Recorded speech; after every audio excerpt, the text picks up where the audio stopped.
6 Silly Short Novels by T.S. Mclellan. Narrated by Toby Mclellan. Dedication. This volume is dedicated to Mark H. Goins, who laughed at most of my jokes and came up with quite a few contained herein. Forward. I was that kid who kept getting sent to the principal's office for doing impressions of my teachers. That's how I managed to perfect my impression of the principal. I was one of those bad boys in high school who would invite friends over for clandestine sleepovers, involving a lot of coffee and very little sleep, and we would write comedy scripts and perform them on a tape recorder. A very bad boy indeed. Somewhere along the line, I got an idea for a television series that made fun of television. I wanted to mangle a particular genre, say a cop show or a western, and just make fun of it. It may not have been a dream as worthy as, say, Reverend Dr. Martin Luther King Jr.'s, but it was a dream. It was my dream. It was during my first hitch in the Army that I wrote and performed a live sketch comedy series called Foreign Army Radio and Television Service, or FARTS, as the acronym went. We did it off-Broadway. Really far off-Broadway.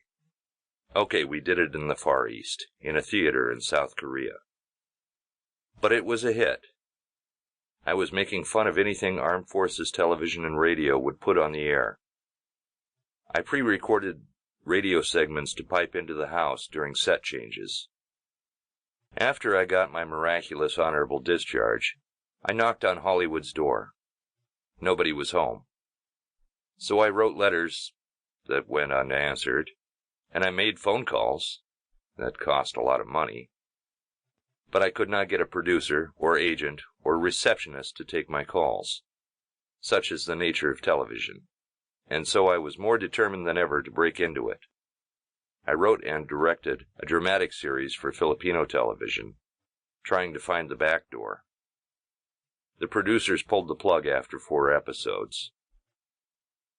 One script I wrote, I did not put into script format, but used narrative format instead. I liked the result.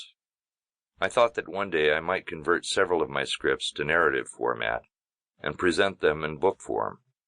Today is that day. The first story I am presenting was a premise that my friend Mark helped with a lot, and his friend Dave.